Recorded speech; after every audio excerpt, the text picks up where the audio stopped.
નમસ્તે વિદ્યાર્થી મિત્રો. BSc physics semester 1 CC PHY 101 lecture number 1માં આજે આપણે સિલેબસની ચર્ચા કરીશું અને એમાં આપણે યુનિટ 1 વેક્ટર એલ્જેબ્રા અને વેક્ટર એનાલિસિસ વિશે ચર્ચા કરીશું. તો હું Yogesh Patel, department of physics, unit 1 સિલેબસની ચર્ચામાં અહીંયા તમારે સેમેસ્ટર 1માં 4 યુનિટ હશે, જેમાં યુનિટ 1 હશે vector algebra and vector analysis, અને યુનિટ 2 હશે સિમ્પલ હાર્મોનિક ઓસિલેશન, અને યુનિટ 3 હશે DC circuit, network theorem, A C bridge, અને યુનિટ 4 રેક્ટિફાયર અને ફિલ્ટર સર્કિટ. તો હું આજના લેક્ચરમાં આપણે યુનિટ 1 વેક્ટર એલ્જેબ્રા અને વેક્ટર એનાલિસિસ જોઈશું. તો એમાં ટોપિક છે dyadic, scalar triple product, reciprocal vector, vector triple product, P pseudo vector and P pseudo scalar, differentiation of vector with respect to time, integration of vector, line integration, surface integral, gradient of scalar point of function, divergence of vector, the equation of continuity, curl of vector, Gauss theorem, Green's theorem, Stokes theorem, physical significance of the curl of the vector અને એના related example. આ જે topic છે એ આપણી એક basic reference બુકમાંથી લેવામાં આવ્યો છે, જેનું નામ છે introduction to classical mechanics by RG Takwale and PS Puranik બુકમાંથી લેવામાં આવ્યો છે. તો વિદ્યાર્થી મિત્રો, શરૂ કરીએ. Unit 1 vector algebra and vector analysis. Okay, તો વેક્ટર એલ્જેબ્રા અને વેક્ટર એનાલિસિસ. સૌ પ્રથમ વેક્ટર એટલે શું? તો કોઈ વસ્તુ એટલે કે કોઈ પદાર્થ છે અથવા કોઈ રાશિ છે કે જેને દર્શાવવા માટે આપણે મેગ્નિટ્યુડ અને ડાયરેક્શન બંનેની જરૂર પડે, તો એને આપણે શું કહીશું? વેક્ટર કહીશું. શેની જરૂર પડે? મેગ્નિટ્યુડ અને રાશિની. બરાબર છે. વેક્ટરનું ઓપોઝિટ છે, એટલે કે ઓપોઝિટ તો નહીં પણ બીજો પાર્ટ છે રાશિનો, તો સ્કેલાર રાશિ. તો સ્કેલાર એટલે કે કોઈ રાશિને દર્શાવવા માટે માત્ર શેની જરૂર પડે? મેગ્નિટ્યુડ. તો એને શું કહીશું આપણે? Scalar quantity. ઓકે, વેક્ટર અને સ્કેલાર તમે આપણે બેઝિક થોડો અભ્યાસ 11-12માં કર્યો છે, તો હવે ઇન ડિટેલ આપણે જોઈશું. ઓકે, તો એનો પહેલો ટોપિક છે ડાયાડિક. ડાયાડિકનો મતલબ એટલે કે tensor rank 2, tensor of rank 2. Okay, તો નવો શબ્દ છે ટેન્સર એટલે શું? ઓકે, તો એ સમજતા પહેલાં હવે આપણે જોઈએ આ પહેલી આકૃતિ છે, અહીંયા નીચે દર્શાવેલી છે. ઓકે, ધારો કે અહીંયા દર્શાવીએ 3 ડાયમેન્શન છે, એક્સ, વાય, ઝેડ. ધારો કે કોઈ બિંદુ છે, એના યામ છે 2, 3, 4. ઓકે, હવે આને વેક્ટર ફોર્મમાં દર્શાવવું હોય તો આપણે કઈ રીતે દર્શાવીશું? 2i કેપ, એક્સ અક્ષનો યુનિટ વેક્ટર છે આઈ કેપ, કોમા 3j, જે શું છે? વાય અક્ષનો યુનિટ વેક્ટર, અને 4k. ઓકે, તો કે એ શું છે? ઝેડ અક્ષનો યુનિટ વેક્ટર. ઓકે, ચાલો આ આપણે આ કોઈ વસ્તુને વેક્ટર ફોર્મમાં દર્શાવી. વેક્ટર્સના ઉદાહરણ લઈએ તો વેલોસિટી છે, ડિસ્પ્લેસમેન્ટ છે. ઓકે, તો વેલોસિટી અને ડિસ્પ્લેસમેન્ટ એ શું છે? વેક્ટરના ઉદાહરણો છે. ઓકે, એટલે ઘણા બધા ઉદાહરણ છે. ઓકે, હવે એના પછી આપણે સમજીએ સ્કેલાર. આ યાદ રાખજો કે વેક્ટરને દર્શાવવા માટે, એક વેક્ટરને દર્શાવવા માટે, ચલો ધારો કે આ 2 છે, તો 2ને દર્શાવવા માટે આપણે એક યુનિટ વેક્ટરની જરૂર પડી. ઓકે, આને દર્શાવવા માટે વાય અક્ષ માટે 3j એક યુનિટ વેક્ટરની જરૂર પડી. એવી જ રીતે ઝેડ અક્ષ માટે 4k, એટલે કે એક યુનિટ વેક્ટરની જરૂર પડી. ઓકે, એ જ રીતે હવે સમજીએ તો સ્કેલાર માટે સ્કેલાર છે તો ટેમ્પરેચર એ સ્કેલાર ક્વોન્ટિટી છે. તો સ્કેલાર માટે આપણે શેની જરૂર પડે? માત્ર 40 કાં તો 80 ડિગ્રી ટેમ્પરેચર. આપણે કોઈ ડાયરેક્શનની જરૂર પડતી નથી. ઓકે, શેની જરૂર નથી પડતી? ડાયરેક્શનની, એટલે કે અહીંયા કોઈ પણ પ્રકારના ડાયરેક્શનની જરૂર પડતી નથી. ઓકે, અને વેક્ટરમાં એક મેગ્નિટ્યુડને દર્શાવવા માટે ઓછામાં ઓછી એક ડાયરેક્શનથી તો જરૂર પડે છે. ઓકે, હવે સમજીએ ટેન્જર. ધારો કે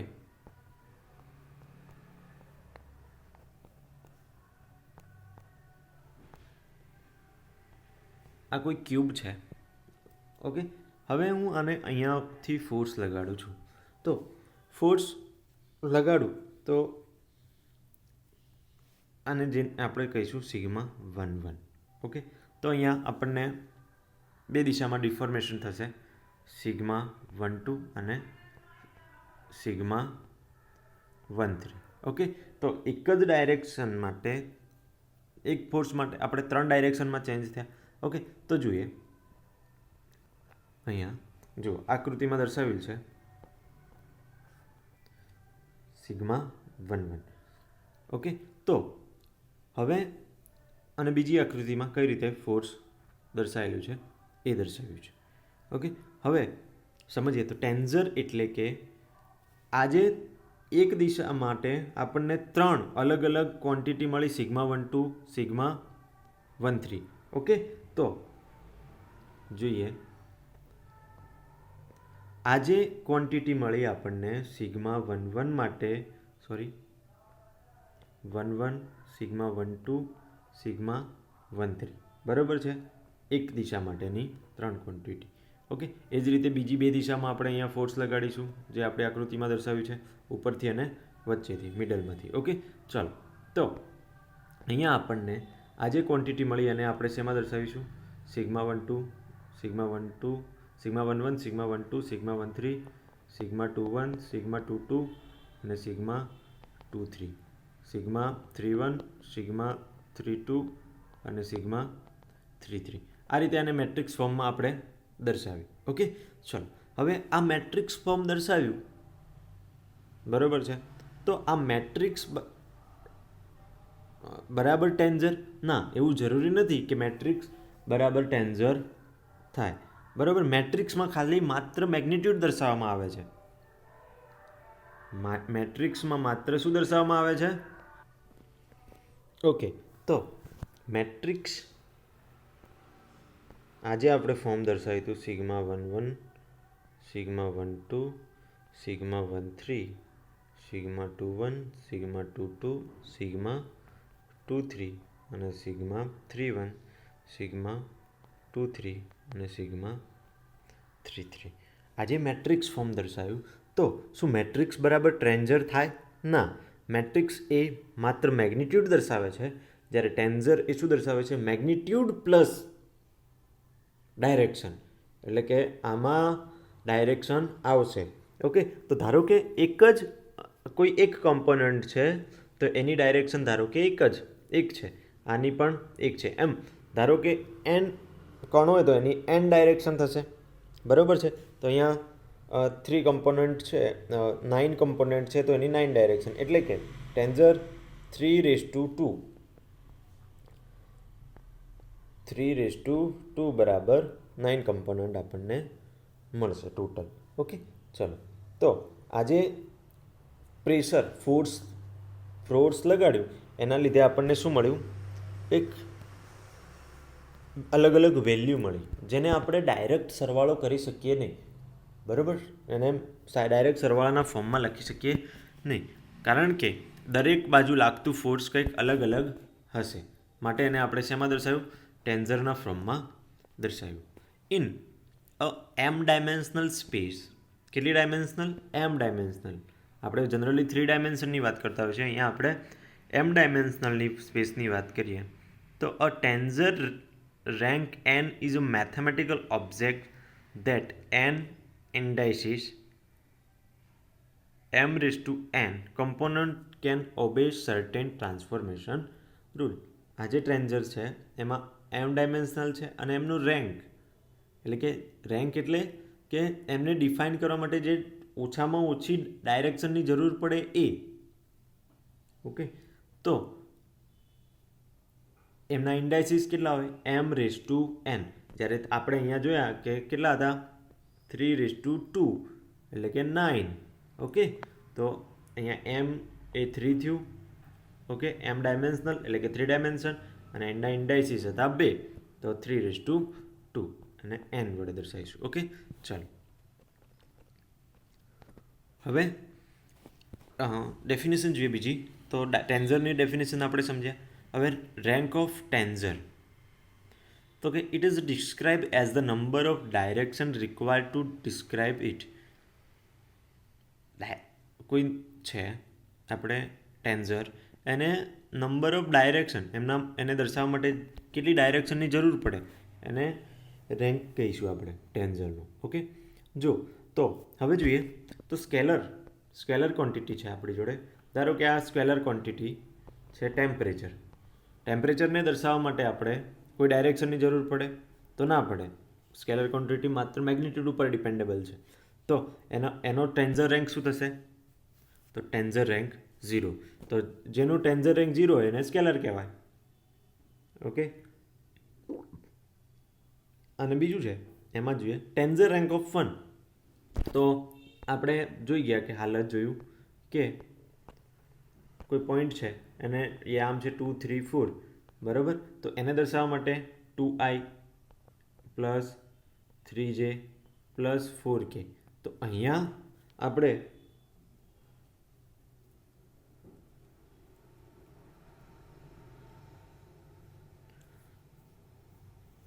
એક ડાયરેક્શન વડે દર્શાવ્યા, એટલે કે કોઈ મેગ્નિટ્યુડ છે એને એક ડાયરેક્શન છે, દરેક જોઈ લઈએ બધામાં જ એક છે.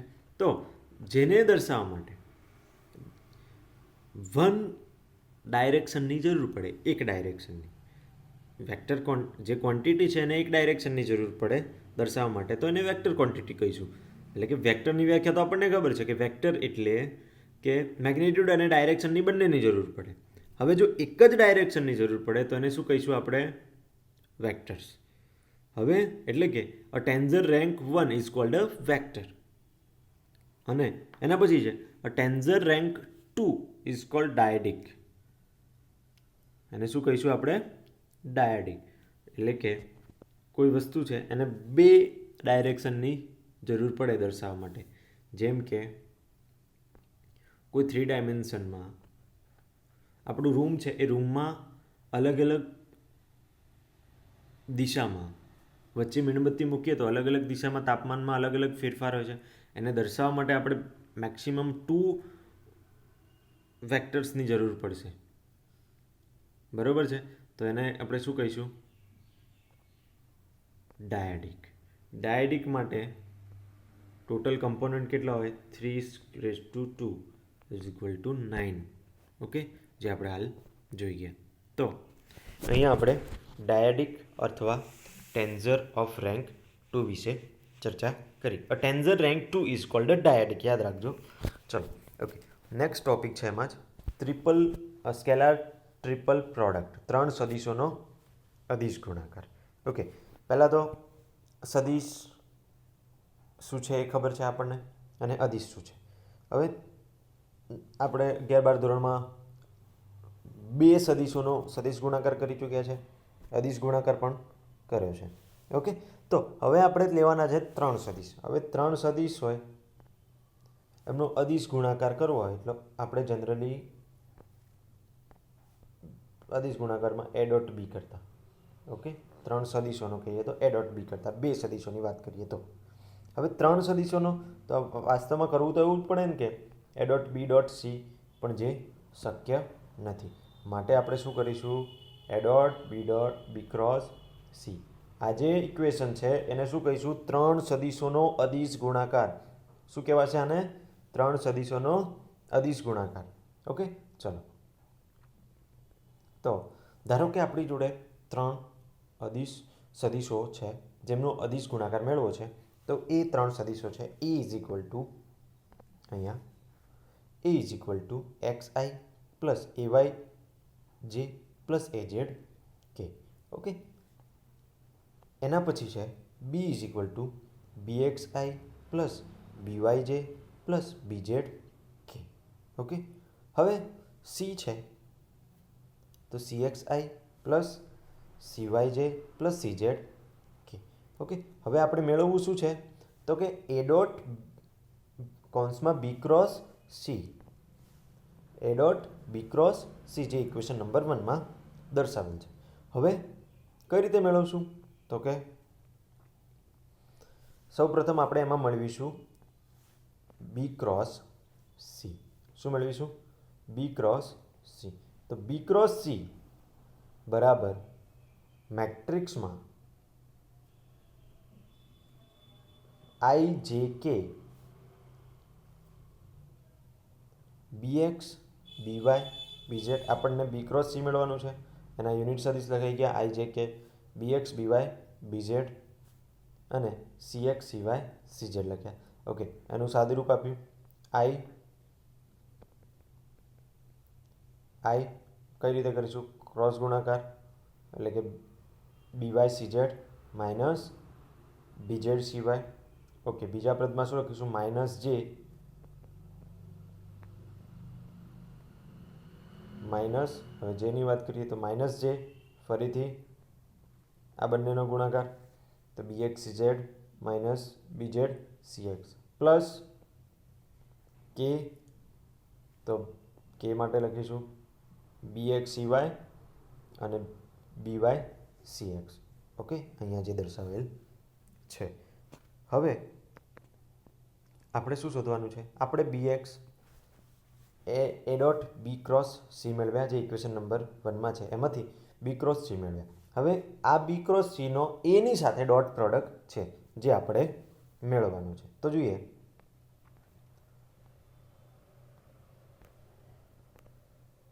તો A dot B cross C બરાબર X I plus A Y J plus A Z K. બરાબર, એની વેલ્યુ લખી ડોટ આઈ જે આપણને બી ક્રોસ સીની વેલ્યુ મળી હતી આ રે એ મૂકી, સોરી આ વેલ્યુની સાથે આપણે શું ગુણાકાર કર્યો? A dot.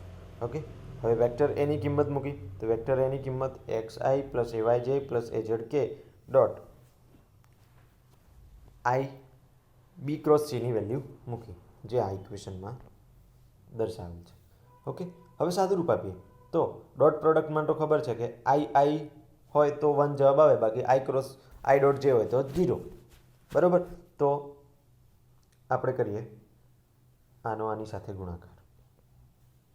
પ્રથમ પદ આઈ સાથે. ઓકે, તો આઈની વેલ્યુ છે એ એક્સ, આઈ ઇન્ટુ આઈ 1 થઈ જશે એટલે એને 1 લખી દઈએ. A X into B Y C Z minus B Y C Y minus આ જે અને આ જે, એટલે માઇનસ આવશે આગળ, બહાર લઈ લઈએ તો અહીંયા શું થશે? A Y into B X C Z minus B Z C X plus A Z B X C Y minus B Y C X. Okay, અહીંયા કયા રૂલ્સનો ઉપયોગ કર્યો છે? તો કે અહીંયા આઈ ઇન્ટુ આઈ ડોટ આઈ બરાબર 1, જ્યારે આઈ સોરી આઈ ડોટ જે બરાબર શું થશે 0 એઝ ઇટ ઇઝ કે ડોટ જે બરાબર 0. જો બે યુનિટ વેક્ટર સરખા યુનિટ વેક્ટરનો ડોટ પ્રોડક્ટ હોય તો જ 1 આવે, બાકી શું આવશે 0. ઓકે, તો આપણને જે ઇક્વેશન નંબર 2, આ જે ઇક્વેશન નંબર 2 મળ્યું છે એ કોના જેવું છે? તો કે એ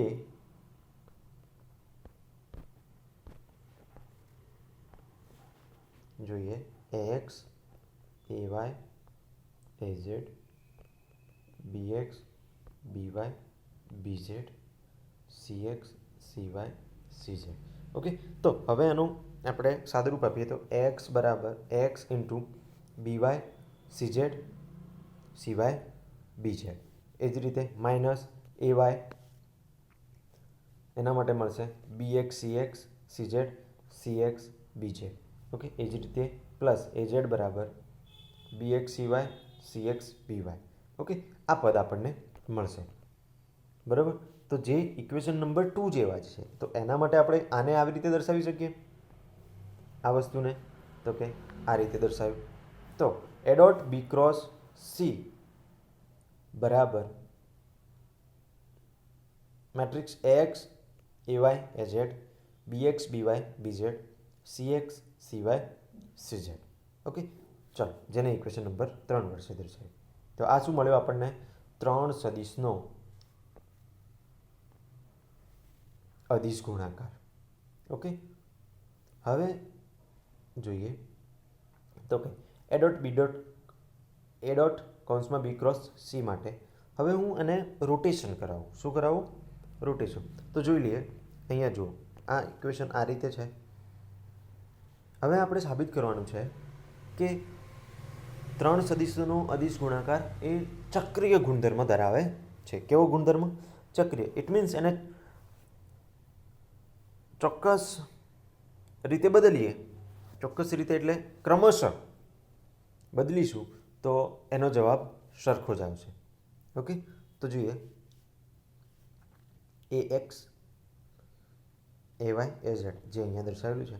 તો હવે હું આ એ એક્સને નીચે લાવું અને સી એક્સને ઉપર લઈ જાઉં તો શું થશે? ચક્રીય ગુણધર્મ. આપણે બીને ત્યાંનો ત્યાં જ રાખ્યો, તો આ ચક્રીય ગુણધર્મ છે નહીં. ઓકે, તો એના માટે આપણે આગળ શું આવશે? માઇનસ. તો C X C Y C Z B X B Y B Z A X અહીંયા દર્શાવેલું છે A Y A Z. Okay, હવે આને આ રીતે બદલતા હતા, આ રીતે રોટેશન આપીએ તો સી વાય ઉપર જશે, એ વાય નીચે આવશે, પછી બી એક્સ. ઓકે, તો જો આ રીતે ચક્રીય ફોર્મેશનમાં બદલાય તો જેને આપણે equation number 4 C dot across B વડે દર્શાવ્યું છે, તો એની વેલ્યુ પણ આના જેવી જ થશે. ઓકે, તો અને બીજી એક પ્રોપર્ટી લઈએ, નિશ્ચાયકમાં બી X B Y B Z, એને પણ આપણે ચક્રીય રીતે બદલેલ છે. એની વેલ્યુ પણ બી ડોટ સી ક્રોસ એ. એટલે કે આ જ ઇક્વેશન નંબર 3, 4 અને 5 પરથી 3, 4 અને 5 પરથી ત્રણેયની વેલ્યુ કેવી આવે છે? ચક્રીય રીતે બદલીએ તો ત્રણેયની વેલ્યુ સરખી આવે છે. માટે સમીકરણ 6 ને 3 સદિશોના અદિશ ગુણાકારનો ચક્રીય ગુણધર્મ કહે છે. અહીં એ ડોટ કૌંસમાં બી ક્રોસ સી બરાબર બી ક્રોસ સી ડોટ એ કરતાં, એટલે કે ડોટ અને ક્રોસની સ્થાનની અદલા બદલી કરતાં કોઈ ફેરફાર થતો નથી. જો આપણે આ જે 3 સદિશનો અદિશ ગુણાકાર છે એને ચક્રીય રીતે બદલતા નથી તો એમાં નીચે મુજબ ફેરફાર થશે. A dot B cross C. હવે જુઓ અહીંયા, અરે યાર સોરી, અહીંયા A dot B cross C છે. તો હવે એને ચક્રીય રીતે નહીં પણ માત્ર સી અને બીને બદલીએ છીએ. સીને અહીંયા લઈ જઈએ, બીને અહીંયા લઈ જઈએ, તો આગળ શું આવશે? માઇનસ. ઓકે, એ જ રીતે આમાં ફરીથી આમાં જોઈએ તો માઇનસ બીને આગળ લઈ લીધા અને એને અંદર લઈ લીધા, એટલે કે ફરીથી શું એડ થશે? માઇનસ. એ જ રીતે સી માટે આગળ માઇનસ એડ થશે. ઓકે, તો આજના લેક્ચરમાં આપણે ચર્ચા કરી તો કે આપણા સીસી ફિઝિક્સ 101ના લેક્ચર 1માં આપણે vector algebra and vector analysis વિશે ચર્ચા કરી.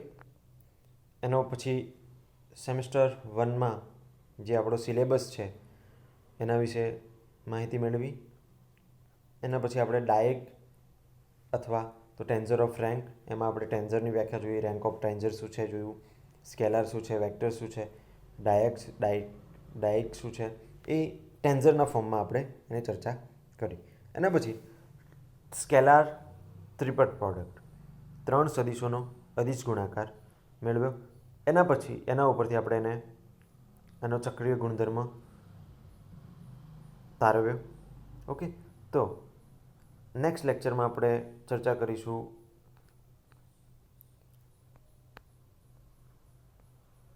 સ્કેલાર ત્રિપટ પ્રોડક્ટનો બીજો પાર્ટ અને એના પછી રેસિપ્રોકલ વેક્ટર.